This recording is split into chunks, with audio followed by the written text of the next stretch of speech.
The vestibulum of Comenius exists in two distinct forms, and we're now going to look at the second form of the vestibulum.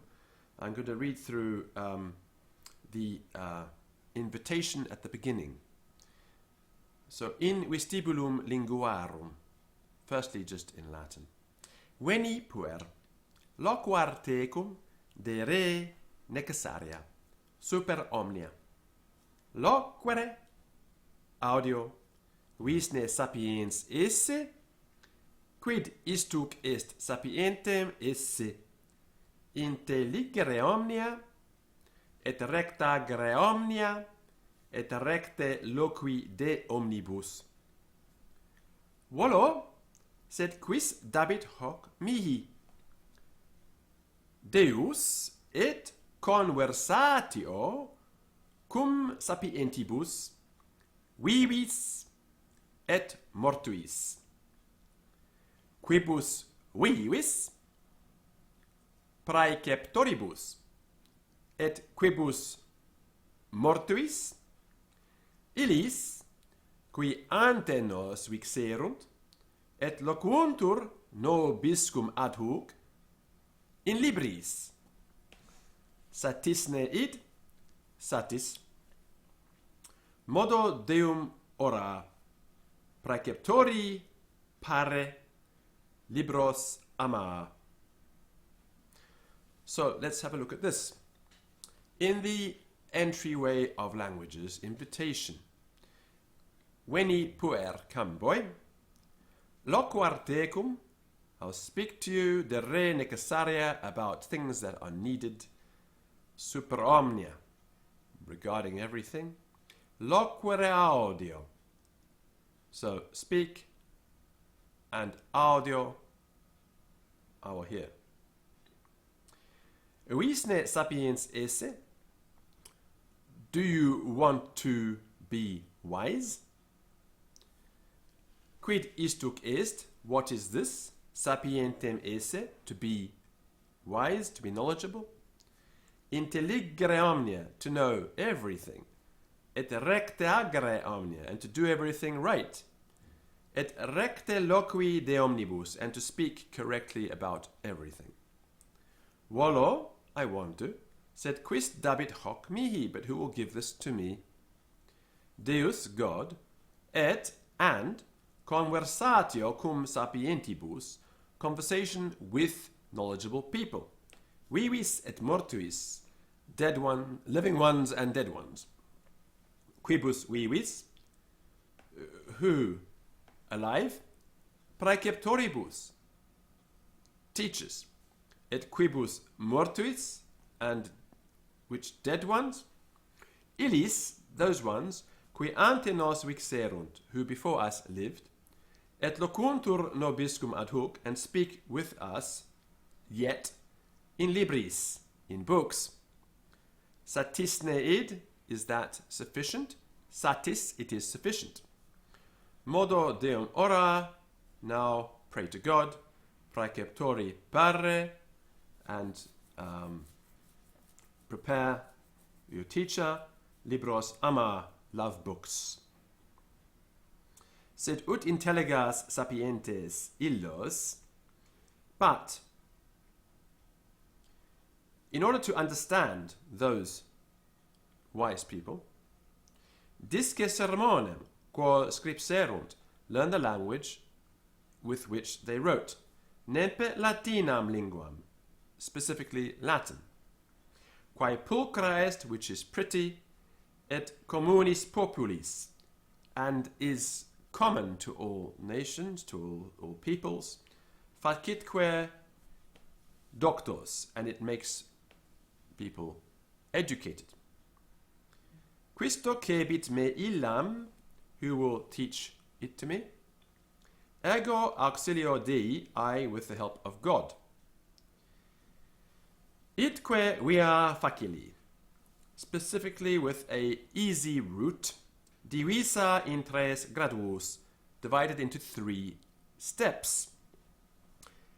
In primo, in the first, ponemus omnia eus fundamenta, we will lay down the fundaments of it. In secundo, in the second, erigemus, we will erect, totam necessariam eius structuram, its entire necessary structure. In tertio, in the third, addemus omnimoda eius ornamenta. We will add to it all kinds of superstructures, ornaments. Illud primum absolvemus in hoc primo libello. The first step we will deal with in this first book. Qui nunc summis in manum, which now you hold, take up in hand, vestibulum linguae dictum, the vestibulum of language, so called. Secundum absolvetur proxime sequenti libro. Then we will pick up the following book, appellato Janua Linguae, called the Gate of Language. Tertium in tertio, and the third, in the third step, quem vocabimus, which we will call Atrium Linguae, the entry hall of language. Atque inde, and following that, immitam te in palatia autorum, we will admit you into the palace of authors. Hoc gest in libros scriptos sapienter, that is, in books written intelligently.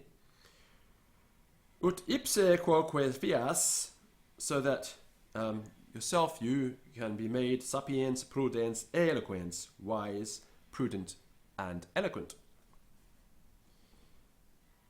Difficultas ne terriat te. Difficulty shouldn't terrify you. Qui cupit capit omnia. He who wants it, he will catch it all. Si principium est difficile, if the beginning is difficult, medium erit facile, the middle will be easy, finisque iucundus, the end will be pleasant. Qui bene distinguit, bene docet. Someone who carefully distinguishes, who analyzes, bene docet, he teaches well. Et qui bene attendit, and someone who pays attention well, bene discit, he learns well. Hoc non fallit. And this doesn't err. Ea gredere, in nomine Dei. Go on, in the name of God. So that's the introduction to the Vestibulum Linguarum from this iteration of the text. I'm going to read through it again in Latin. In Vestibulum Linguarum invitatio, veni puer, loquar tecum de re necessaria super omnia, loquere audio. Visne sapiens esse, quid istuc est sapientem esse, intelligere omnia, et rectagere omnia, et recte loqui de omnibus. Volo, sed quis dabit hoc mihi? Deus, et conversatio cum sapientibus, vivis et mortuis. Quibus vivis, praeceptoribus, et quibus mortuis. Illis qui ante nos vixerunt, et locuuntur nobiscum ad hoc in libros. Satisne id? Satis. Modo Deum ora, praeceptori pare, libros ama. Sed ut intelligas sapientes illos, disce sermonem quo scripserunt. Nempe Latinam linguam, quae pulcra est et communis populis, facitque doctos. Quis docebit me illam? Ego auxilio Dei. Itque via facili divisa in tres gradus. In primo ponemus omnia eius fundamenta, in secundo erigemus totam necessariam eius structuram, in tertio ademus omnimoda eius ornamenta. Illud primum absolvemus in hoc primo libello, quem nunc summis in manum vestibulum linguae dictum. Secundum absolvetur proxime sequenti libro, appellato janua linguae. Tertium in tertio, quem vocabimus atrium linguae. Adque inde imitam te in palatia autorum. Hoc est in libros scriptos sapienter. Ut ipse quoque fias sapiens prudens eloquens. Difficultas ne teriat te. Qui cupit, capit omnia. Si principium est difficile, medium erit facile, finisque iucundus. Qui bene distinguit, bene docet. Et qui bene attendit, bene discit. Hoc non fallit. Ea aggredere in nomine Dei. So, that's the way to do it. It's a system that will not fail. So go on with it, he says, in nomine Dei. And that's the invitation to the Vestibulum in the second form.